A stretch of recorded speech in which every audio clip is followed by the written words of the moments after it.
Welcome to episode 4 of What Would Jane Do? In this podcast, we try and find an early 19th century perspective on very 21st century problems. So today it's not so much about a problem, but I thought I'd have a look at Jane Austen's take on one of our very own cultural phenomenons, and that is the superhero film.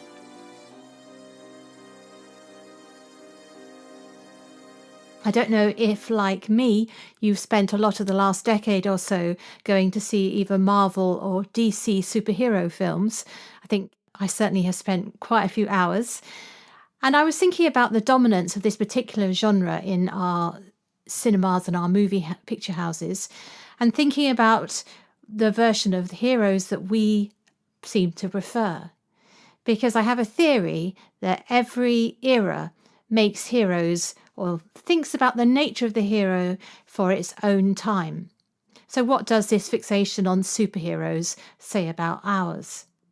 And I thought one way of finding a light upon this particular issue is to look what was happening back in Jane Austen's time and what kind of heroes they made out.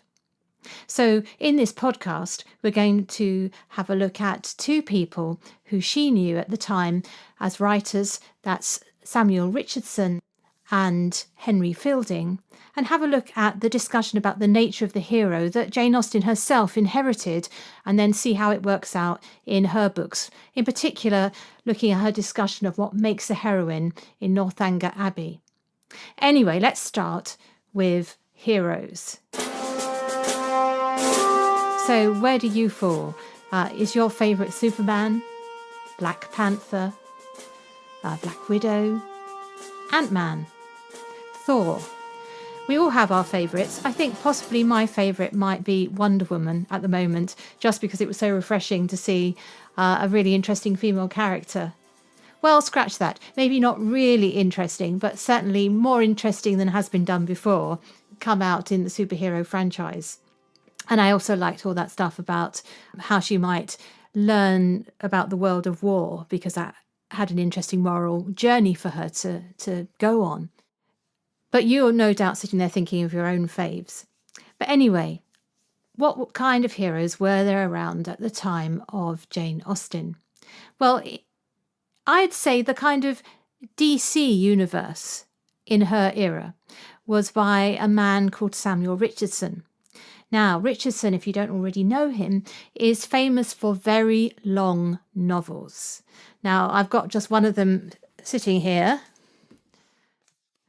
I'm talking seriously long.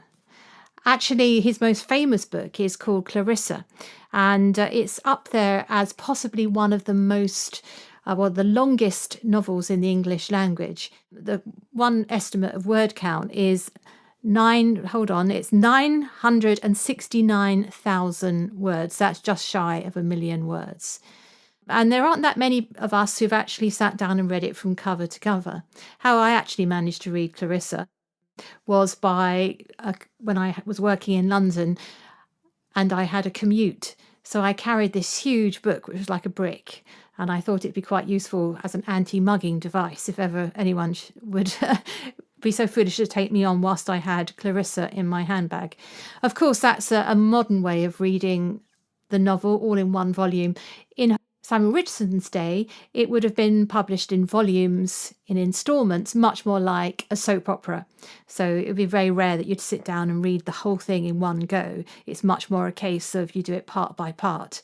Or going back to last week's episode, it would be like watching Game of Thrones season by season rather than trying to do it in one sitting, which I believe would take you about 60 hours to do. So anyway, Samuel Richardson is well known for long books, and the format he chose for his novels tended to be the epistolary novel. That's just a way of saying a novel which is told through the exchange of letters. But let's think about Clarissa as, if we're going to give her a superhero, let's call her Mystique. That's the Jennifer Lawrence character in the X-Men universe, who has this sort of tragic trajectory. Sorry if this is a plot spoiler to any of you. So she's a kind of Mystique, because Clarissa starts off the novel as a daughter who's repressed in her household, but she's very virtuous, and she makes the what turns out to be the fatal mistake of falling for the swaggering, charming hero called Lovelace, who's your devilish gentleman. It's one of the most famous devilish gentlemen in literature, a kind of prototype, I'd say, to a Wickham.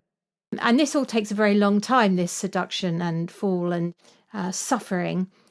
Is what takes all those almost million words to tell you. There's a lot more to it than that, obviously, many subplots and other things, but that is the heart of the novel. So we have here a heroine who is inherently good, who makes one small error, and that error unleashes a whole kind of tragic consequences, which I'm afraid involves her rape and all sorts of terrible things. But she remains virtuous and good through all of that. So it's a very high standard for female behaviour and a very low standard, conniving, charming, and all the rest of it, for male behaviour. So the heroes in that and the heroines, the woman is expected to be perfect, almost kind of superpower goodness, and the man is no better than he should be. Is a rake is the 18th century term for that. That's not the only book where we have that kind of face-off between the good heroine and the evil gentleman. Another book by Samuel Richardson, which is called Pamela, has a sort of parallel face-off, though from a different social standing.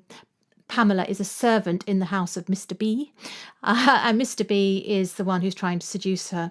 And because she's so virtuous, virtue is rewarded. So again, we have a superpower here of Pamela sticking by her gun. She's not going to go to bed with her employer, even though perhaps many others have beforehand. And he tries every means at his possession to persuade her, and eventually sees that marriage is the only answer. So can you see there's a kind of similar face-off there, but this one is the trajectory is towards happiness. Now, these were incredibly popular, these books. They were bestsellers. They were the things that people would rush down to buy and to get from the circulating library. So they really struck a chord. These heroes and heroines really struck a chord with the 18th century audience. But not everybody thought that they were realistic or even readable in a sense. And they were ripe for being made a mockery of. So if we have Richardson as one universe, we put him over there as the Richardson Universe. What came out as a result is the Fielding rival universe of heroes, where the version of what it took to be a hero is absolutely written with a mind to what was going on in Richardson. And Fielding starts with a spoof called Shamala, not a very far away pun, is it, from Pamela, the original title. And that book kind of just makes fun of the Pamela Mr. B relationship. But then Fielding, I think he must get quite interested in what makes a hero, because he then writes at more length a book called, there we got it here, Joseph Andrews. And this book reverses the gender relationship. So instead of a virtuous servant girl, we've got a serving man. Instead of the rapacious Mr. B, you've got the lecherous Lady Booby. Again, we're in the world of comedy. And the tension in the novel is between the good, virtuous man resisting temptation, but it's always kind of slightly sent up that how can this man be so virtuous when basically Lady Booby is offering him herself on a platter. There's a sort of mocking of, well, it's a sort of affectionate mocking of the innocence, supposed innocence of the protagonist.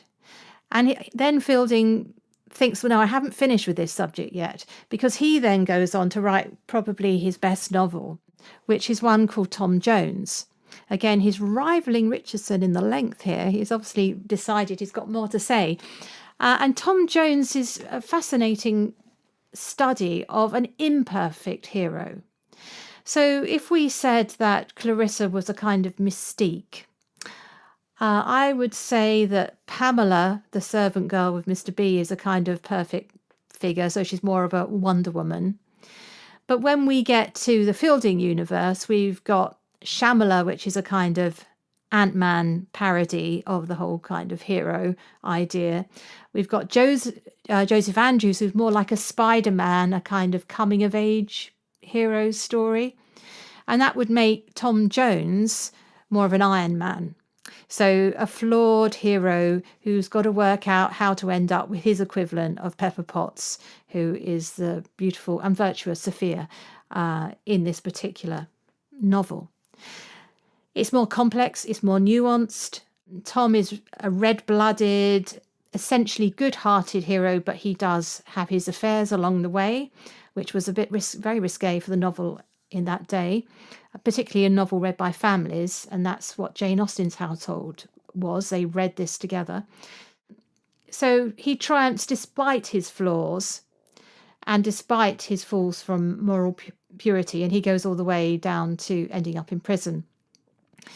And we're warned that this is the kind of book we're getting right in the very start of this book, where Fielding says the bill of fare is human nature, which is diverse, and there's no pictures of perfection for him. And at the end, he concludes that there is not to be found a worthier man and woman than his hero Tom Jones and his wife Sophia. Though I would note that Sophia gets to play the straight woman to the very twisty path of the man. She never falls, commits a faux pas at all. She's left pure. So a flawed hero. Fielding's version of human nature is that we aren't supermen. We are much more compromised by our choices we make in our life. And actually, it's the journey that makes it worthwhile. It's the learning journey. And the interesting thing is the conversation didn't stop there. The reason I'm spending so long on this is that Jane Austen absolutely knew all of this nuance. She knew all these novels. Because I'm going to now go to what was one of her favourite novels. She mentions it several times, both in her books and just in her letters and elsewhere. And that is Samuel Richardson's Sir Charles Grandison. Please enjoy the length of this one. J.K. Rowling has nothing on long books of the 18th century. Sir Charles Grandison is the Captain America of the piece. He's morally pure. It's not clear if he's actually an answer to Tom Jones. It's possible that he was an answer, or it's just a response to sort of reader feedback, because it was asked by people to try and write an answer to the Lovelace rapist figure from Clarissa. What could you do with a morally pure hero? And so this particular hero, Sir Charles Grandison, if you actually sit down and read the book, he does manage not to be annoying, which is quite an achievement. He does save the heroine right at the beginning of the book and later on too, but he has some moments of brave anti-hero behaviour in that he refuses to fight a duel. So his equivalent of Superman not killing anybody, that kind of trope from the superhero universe. And he also sticks to his word, even though it's against his heart, in that he's a bit like Edward Ferrars with that prior engagement thing, which is one of the main plot drivers in Sense and Sensibility, which perhaps Jane Austen, it's not an unusual idea, but it's already in Sir Charles Grandison, so she may have picked it up from there. And at the end, Richardson is thinking about the nature of the hero, because he wants to argue that we don't have to have these flawed heroes.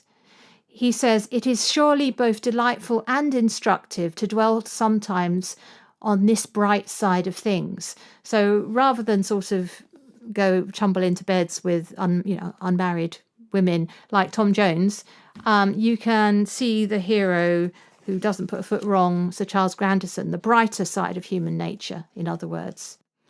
And he goes on to justify this by saying, he that aims at the heavens, which yet he is sure to come short of, is like to shoot higher than he who aims at a mark within his reach. So his defence of writing these superheroes in an 18th century sense is that these are more these make the reader better. So we have our heroes to aspire to. We won't make the same level as them, but we'll fall that much higher by having them before us. So it's an argument saying that reading novels can improve your nature and your actual behaviour, which is a very big claim for literature, isn't it? But it's certainly not the first person to make that claim.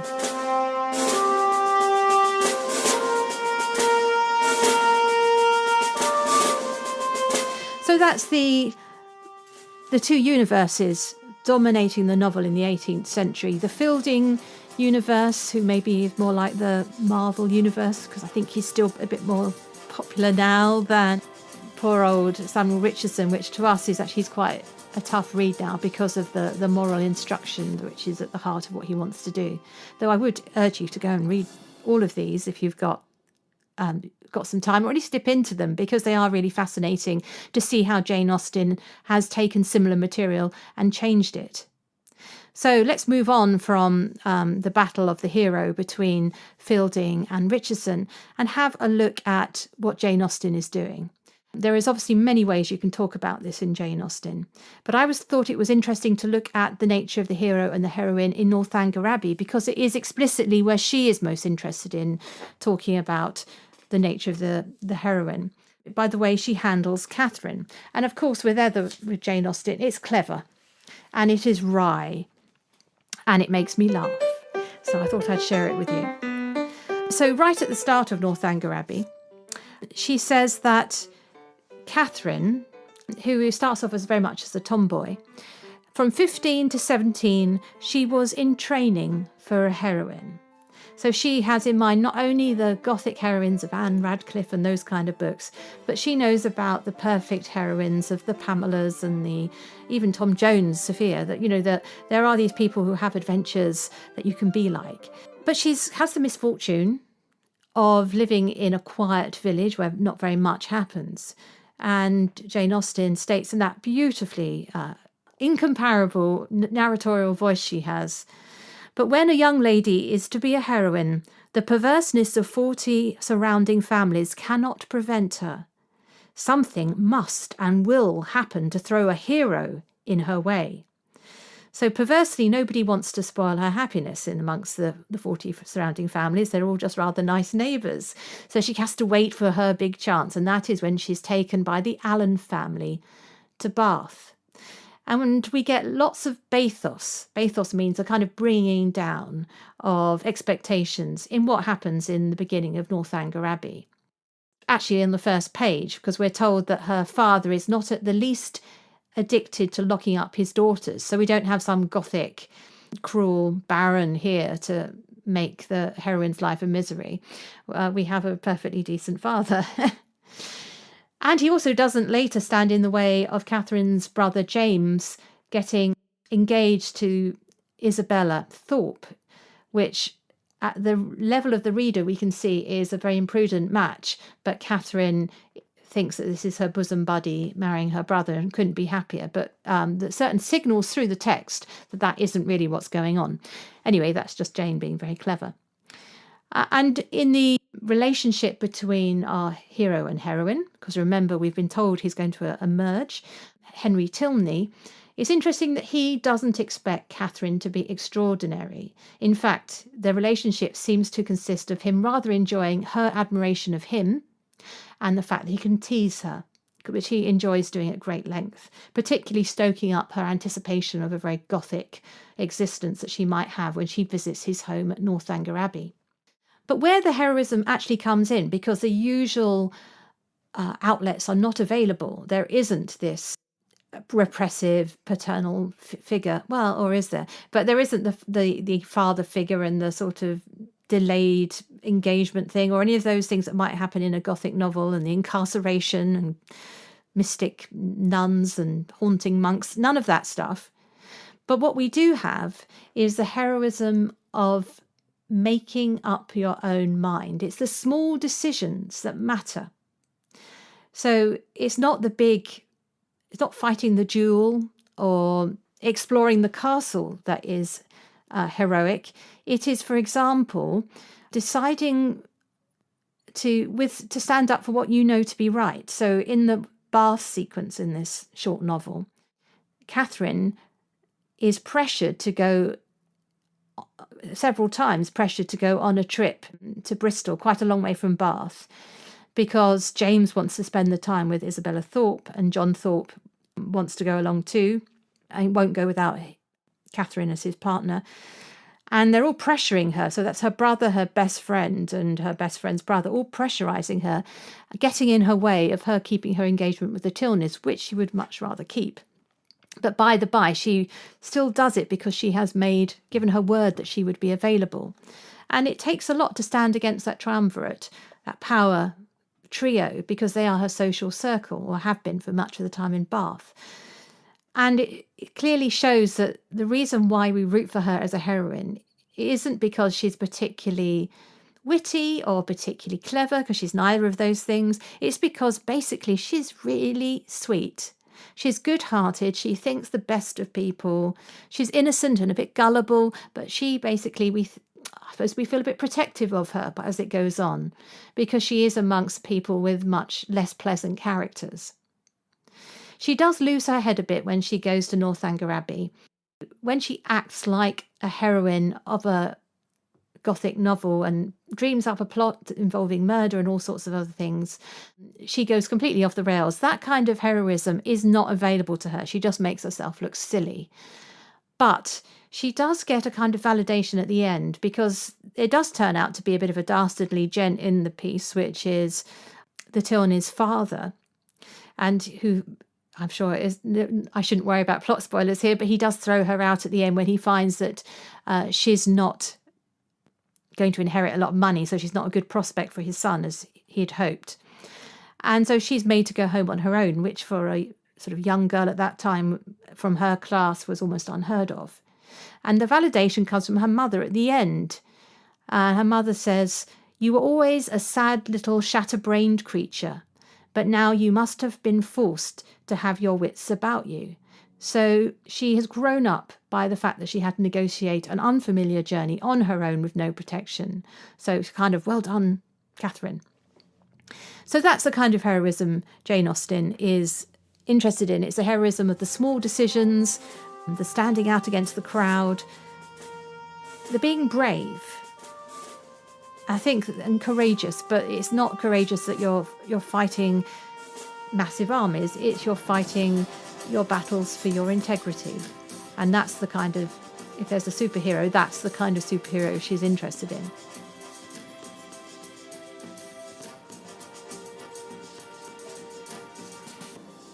So are there no superheroes in Jane Austen at all? I suppose the obvious answer would be, well, no, of course there isn't, because that's not the world of her novels. Her world is sort of realism, social comedy. But actually, I think there is one really interesting one, which is Mr. Darcy. It's not because I think Jane Austen's made him a superhero. I think it's because we have done that in our time. So Mr. Darcy has become like the byword for the brooding romantic hero. And, you often see people saying, "Oh, I wish I had my Mr. Darcy." We've made him into this kind of super romantic hero. His superpower, he's like Superman in this way, if I'm going to give him his superhero identity, because he comes from another planet, and his other planet is wealth. So when he arrives at the Neverfield Ball, it's a bit like saying he's come from outer space, because he's arrived with such a large price tag around his neck of 10,000 a year. He's the billionaire amongst the local community. But if you actually look at him, you see that he's not that. He does have his moments, but Jane Austen doesn't see him as a superhero, because at the beginning at that ball, when he refuses to dance with Lizzie, he's either socially shy, which is the kind of Matthew McFadden version of him in the film version with Keira Knightley, or he's too proud, which I suppose is more on the Colin Firth end of this interpretation in the BBC series of Pride and Prejudice. Either of those is a kind of flaw or a fault, and he has to go on his own journey, as he says right at the end of the book, when they're sort of settling their what had happened to them both over the course of the novel. So he's definitely flawed. And if he is Superman, then that rather wonderfully makes Lady Catherine de Bourgh like General Zog in Man of Steel. Now, bear with me. General Zog is the one who comes after Superman because he's carrying the DNA from the lost planet, and Superman holds this special DNA inside him. And I think Lady Catherine de Bourgh is trying to preserve the Darcy DNA within her own family. She doesn't want it to go out to another lower class person. So there you are. That's my parallel. I thought that made me laugh when I thought about Lady Catherine de Bourgh as a kind of arriving in her spaceship. That would be the sci-fi version of Pride and Prejudice, just begging to be written. Though actually looking at versions of it, it probably has been written by somebody already, hasn't it? What that tells us is that Jane Austen had quite a balanced version of what Mr. Darcy is, the flaws of the young man as well as his virtues. But it's us, isn't it? We make our heroes, and we have made Mr. Darcy into our superhero, because that is what our time does. Just look at what fills the cinemas.